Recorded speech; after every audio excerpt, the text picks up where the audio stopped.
Assalamualaikum warahmatullahi wabarakatuh dan selamat pagi semua. Kembali lagi bersama saya Cikgu Waida. Pada kali ini kita akan membincangkan satu tajuk bagi mata pelajaran ASK tingkatan 3 iaitu bab 4 kod arahan.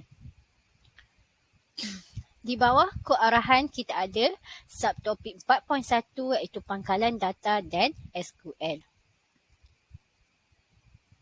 Sebelum kita memulakan sesi pengajaran kita, jom kita sama-sama terokai dengan lebih mendalam apa yang kita akan pelajari di bawah topik kod arahan iaitu subtopik pangkalan data dan SQL. Jom semua. Okey, sebelum itu kita akan tengok dulu macam biasalah sendik kandungan dalam topik ini, iaitu standard kandungan dia adalah 4.1 pangkalan data dan SQL. Standard pembelajaran 4.1.1 iaitu menerangkan maksud dan penggunaan. Yang pertama, pangkalan data dan yang kedua, structure query language SQL.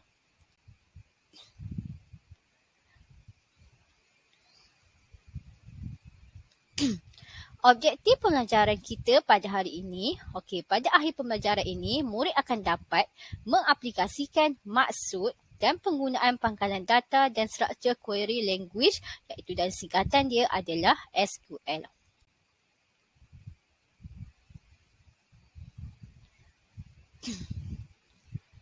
Kriteria kejayaan pada hari ini, murid dikira berjaya jika dia dapat menyatakan secara bertulis maksud dan penggunaan pangkalan data dan structure query language SQL menggunakan modul skor A+ Sains Komputer dalam topik database ataupun kita kenali juga sebagai pangkalan data.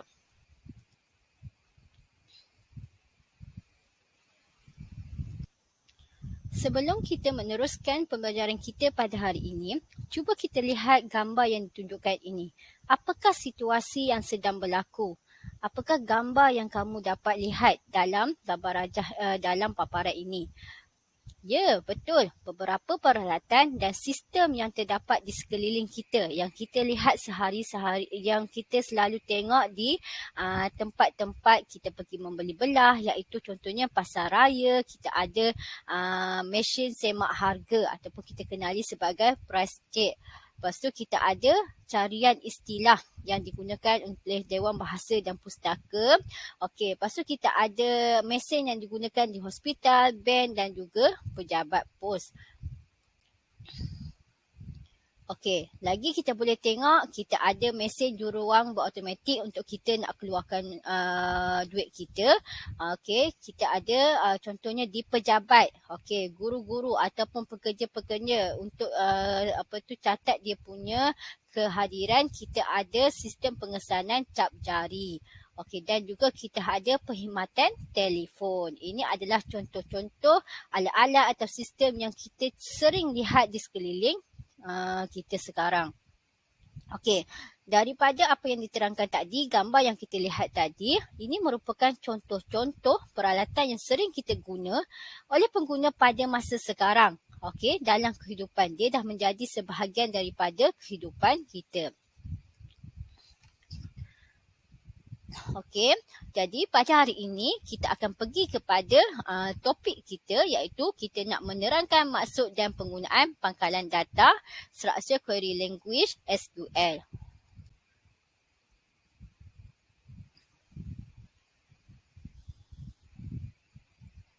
Okey, sebelum kita pergi dia apa yang dimaksudkan dengan pangkalan data, kita perlu tahu dia dulu apa yang dimaksudkan dengan data dan juga maklumat. Tadi kita nak belajar apa yang dimaksudkan dengan pangkalan data. Tapi di sebalik pangkalan data, kita perlu tahu dua perkataan, iaitu data dan juga maklumat. Okey. Jadi, yang pertama adalah data. Apa yang dimaksudkan dengan data? Okey, data ialah apabila kita kumpul kita proses dan kita menganalisis data yang kita perolehi. Kita perolehi daripada mana? Contohnya daripada temu bual, soal selidik, kajian tindakan atau sebagainya. Okey, itu kita kenali dia sebagai data. Contoh pada gambar Rajah 4.1 ni, okey, kita ada data. Data kita, okey, kita ada gambar bunga raya. Okey, bunga sepatu, hibiscus. Okey, lepas tu kita ada tarikh. Okey, jadi kita tak tahu data ni ini adalah data yang kita dapat daripada sama ada kita buat kajian ataupun kita buat search daripada internet. Okey. Jadi kita seterusnya kita tengok apa yang dimaksudkan dengan maklumat pula. Okey, maklumat adalah apabila data yang kita perolehi tadi, yang kita kumpul, yang kita proses dan kita analisis, lepas tu kita boleh gunakan untuk membuat sesuatu keputusan. Keputusan apa? Okey, contohnya kita ada data bunga raya. Data bunga raya ni kita boleh buat keputusan dia bahawa dia adalah nama. Tajuk dia adalah nama. Okey, kita ada bunga sepatu. Bunga sepatu dia adalah nama tradisional kepada bunga raya. Okey, lepas tu hibiscus. Apa yang data hibiscus ni? Apa kegunaan dia? Dia adalah nama dalam bahasa Inggeris. Okey, lepas tu kita ada seterusnya data-data, kita ada tarikh peristiharaan. Okey, jadi tarikh peristiharaan, maklumat ini kita perolehi daripada data yang kita dapat iaitu 28 Julai 1960 merupakan tarikh peristiharaan sebagai bunga kebangsaan. Itu adalah hubungan antara data dan maklumat. Okey, data adalah apabila kita proses, kumpul melalui soal selidik, melalui kajian tindakan, melalui temu bual. Okey, maklumat apabila data yang kita perolehi tersebut kita boleh gunakan untuk membuat sesuatu keputusan. Okey. Seterusnya, okey, kita pergi kepada topik yang kita nak pelajari pada hari ini iaitu pangkalan data. Okey, apa yang dimaksudkan ataupun kita bahasa saintifiknya definisi pangkalan data. Apa yang definisi pangkalan data? Dia merupakan tempat pengumpulan dan penyimpanan data secara berpusat bagi sistem maklumat yang berasaskan komputer. Macam tadi kita data dan maklumat. Kita perolehi data dan maklumat melalui temu bual. Tidak melibatkan komputer. Tetapi apabila pangkalan data, dia adalah satu tempat. Dia buat satu tempat untuk kita kumpul dan kita boleh simpan data yang kita dapat tersebut secara berpusat. Bermaksud kita kumpul dalam satu tempat bagi sistem maklumat yang berasaskan komputer. Kita ada tambah satu lagi peranti yang kita akan guna adalah komputer. Itu adalah definisi bagi pangkalan data. Okey. Pangkalan data ni, pengurusan data dalam sebuah organisasi dia terbahagi kepada dua, iaitu apabila kita ada pangkalan data, kita akan uruskan data tersebut. Okey, dia terbahagi kepada dua. Kita ada sistem fail dan juga sistem pangkalan data. Okey.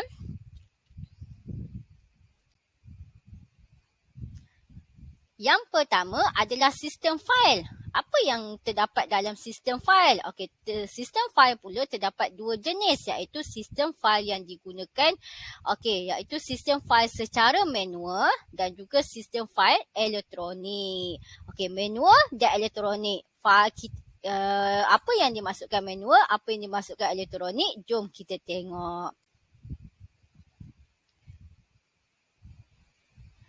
Okey.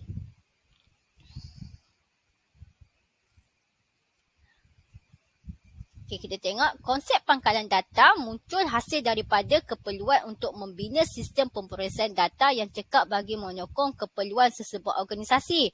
Okey, ini adalah tadi kita cakap kita ada dua sistem fail dan sistem pangkalan data. Sistem fail kita ada manual dan juga elektronik. Untuk sistem pangkalan data dia ada dia muncul hasil daripada keperluan untuk membina sistem pemrosesan data yang cekap bagi menyokong keperluan sesebuah organisasi. Okey, dalam sistem pangkalan data ni, dia bukan sekadar sistem pemrosesan fail elektronik sahaja. Okey, pangkalan data ni dia akan menyatu padukan koleksi data yang terkandung dalamnya untuk memudahkan penyimpanan, pemprosesan capaian dan keselamatan data. Itu adalah maksud bagi pangkalan data. Okey, kita tengok tadi kita ada sistem file. Okey, sistem file kita ada manual dan elektronik. Okey, kalau ini adalah macam mana tempat menyimpan data secara manual dan juga secara elektronik. Kalau secara manual, data dia kita boleh bayanglah manual. Maksudnya dia tak ada berasaskan komputer. Maksudnya tak ada berasaskan alat-alat yang digunakan. Dia disimpan di dalam fail kertas. Okey, fail kertas disimpan dalam kabinet fail. Okey, jadi bila kita dah ada fail, bila kita ada banyak fail, kita akan isi fail kita tersebut di dalam kabinet. Okey, lepas tu cara kita nak dapatkan fail tersebut akan mengambil masa yang lama. Jadi sebabnya kita terpaksa tengok satu-satu fail apa yang kita nak. Okey, rekod juga suka diubah. Kenapa? Sebab apabila kita letak data kita di dalam fail, dia adalah secara bertulis tangan. Jadi kita suka untuk edit rekod tersebut. Okey, lepas tu ruang yang dibesar diperlukan untuk menyimpan fail. Ini bermaksud apabila kita mempunyai banyak fail, jadi kita memerlukan almari ataupun kabinet fail yang besar untuk menyimpan semua fail tersebut. Okey, seterusnya kita ada sistem fail secara elektronik. Okey, tadi manual, sekarang kita ada secara elektronik. Okey, elektronik, kita tahu elektronik. Jadi dia mestilah menggunakan komputer. Okey, data tersebut, data akan direkod dalam fail komputer. Okey, akan ada data-data yang kita kompon tu, kita akan simpan dalam fail komputer. Kita akan buat folder lah dalam komputer kita. Okey, data disimpan dalam peranti torrent komputer. Okey, rekod senang diubah sebab kita boleh edit, kita boleh delete, kita boleh ubah. Okey, dan juga capaian ke atas data memakan masa yang singkat sebab kita akan ada button search, jadi kita boleh type je apa data yang kita kehendaki. Okey, seterusnya sistem pangkalan data ni kita akan tengok fungsi dia, kebaikan dan juga dia punya contoh sistem pangkalan data. Okey, fungsi dia adalah membina sistem pemprosesan data yang cekap. Sebab kalau manual ni dia kurang cekap, sebabnya kita tahu dia kita suka untuk ubah data, kita punya capaian untuk dapatkan data tu mengambil masa yang lambat. Okey, jadi kalau kita menggunakan sistem pangkalan data, dia akan membina sistem pemprosesan data yang cekap dan dia akan menyepadukan koleksi data. Maksud dia akan seragamkan data-data kita. Okey, lepas tu dia punya kebaikan mestilah memudahkan capaian sebab kita akan ada button search, kita boleh search je data apa yang kita kehendaki. Okey, lepas tu mengelakkan pengulangan data. Okey, ini contohnya kalau kita menggunakan pangkalan data, apabila kita contohnya kita dah masukkan IC seorang murid. Jadi apabila kita masukkan IC yang sama, dia akan mengeluarkan pop-up masuk nombor IC telah didaftarkan. Berbanding dengan sistem manual, kita tak tahu data IC tersebut telah didaftarkan ataupun tidak. Kalau kita nak tahu, kita terpaksa semak satu persatu rekod yang kita telah daftar yang dahulu. Okey. Untuk kebaikan yang seterusnya ialah dia menjaga integriti data dan yang seterusnya dia akan menjaga keselamatan data sebab apabila kita menggunakan sistem pangkalan data, kita akan ada password dan username. Jadi hanya orang tertentu sahaja yang boleh mengakses data tersebut berbanding dengan apabila kita menggunakan manual. Sesiapa sahaja yang boleh membuka kabinet fail untuk mendapatkan data daripada fail tersebut. Okey, contoh sistem yang menggunakan pangkalan data adalah contohnya penggunaan sistem inventory barangan di pasaraya. Okey, contohnya pasaraya akan ada banyak barang-barang di situ. Jadi dia akan rekodkan stok-stok dia di dalam sistem inventory barangan di pasaraya. Okey, penggunaan sistem analisis peperiksaan. Ini selalu digunakan di sekolah. Ya, contohnya kita akan masukkan markah-markah murid bagi peperiksaan yang kita laksanakan. Jadi, kita akan gunakan sistem pangkalan data untuk simpan data-data ataupun markah-markah dan grade-grade murid tersebut.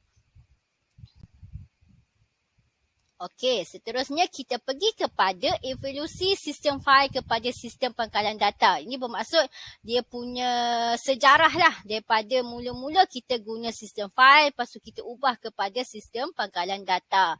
Okey, evolusi dia kalau sistem fail, capaian ke atas data tidak boleh dilakukan secara serentak dan lambat. Okey, itu adalah sistem fail. Keselamatan data tidak terjamin, akan berlaku pengulangan data dan juga pengkongsian data adalah terhad. Okey, payah kita nak kongsi data sebab kalau kita menggunakan komputer, kita boleh save data kita dan kita boleh kongsi dengan orang lain berbanding dengan sistem sistem manual, kita letak dalam file, jadi kita terpaksa bawa file tersebut untuk berkongsi dengan orang lain. Okey, sistem pangkalan data, data boleh dicapai oleh semua pihak secara serentak dalam masa yang singkat. Contohnya, orang lain pun boleh dapatkan data tersebut menggunakan komputer yang lain. Okey, sebab dia, kalau sistem pangkalan data selalunya dia adalah web based. Jadi, apabila kita tahu username dan password, kita boleh akses data tersebut. Okey, mempunyai kata laluan yang khusus dan sandaran data yang mantap. Ini adalah untuk keselamatan. Okey, jadi hanya orang tertentu sahaja yang boleh buka sistem pangkalan data tersebut. Okey, kawalan data secara berpusat menjadikan pengulangan data yang sama dapat dielakkan. Okey, dan yang seterusnya, last sekali, data yang dapat dikongsi dengan semua pihak yang terlibat secara efisien. Okey. Okey, kita dah tengok apa dia pangkalan data. Seterusnya yang kedua, kita nak tengok dan pelajari definisi structure query language atau dari singkatan dia adalah SQL. Jadi kita akan gunakan perkataan SQL lah, senang kita untuk mengajar. Okey, apa yang dimasukkan dengan SQL? SQL adalah bahasa pengaturcaraan aras tinggi generasi keempat yang ringkas dan mudah untuk dibaca serta mempunyai arahan-arahan yang terhad. Okey, keyword kat sini adalah bahasa pengaturcaraan. Dia adalah bahasa pengaturcaraan aras tinggi dan dia akan ada arahan-arahan yang terhad yang kita akan belajar dalam SQL. Okey. Kenapa kita kena guna SQL? Apa kegunaan SQL? Okey, SQL ni dia dapat menyimpan data, dia dapat memanipulasi data dan juga dia mendapatkan data dari pangkalan data. Maksudnya apabila kita ada data, kita boleh simpan, kita boleh manipulasi, bermaksud kita boleh ubah, kita boleh delete, kita boleh tambah data dan mendapatkan data dari pangkalan data. Maksudnya apabila kita nak data murid yang beragama Islam, jadi kita boleh dapatkan data tersebut dengan cepat dengan menggunakan SQL. Okey, dalam SQL untuk kita mendapatkan semula data-data yang kita telah simpan dalam pangkalan data tersebut, kita akan belajar nanti apa penyataan SQL untuk kita dapatkan semula data kita. Okey, kita ada 3 jenis iaitu select from. Select from bermaksud kita nak select data apa, kita nak data apa. From ni adalah daripada jadual apa. Okey. Yang kedua, select where, bermaksud kita nak select, kita nak ambil data daripada mana. Okey. Dan yang seterusnya adalah select order by, bermaksud kita nak select data tersebut tapi kita nak order, kita nak perempuan sahaja, kita nak lelaki sahaja. Okey, kita order, maksudnya kita beritahu kita nak data apa. Okey. Okey, sampai di situ sahaja pengajaran kita pada hari ini untuk topik pangkalan data dan SQL. Terima kasih kerana menyaksikan ataupun melihat video ini. Jangan lupa like, share dan juga subscribe untuk memberi semangat kepada cikgu untuk menghasilkan lebih banyak lagi video-video pengajaran. Terima kasih semua. Assalamualaikum.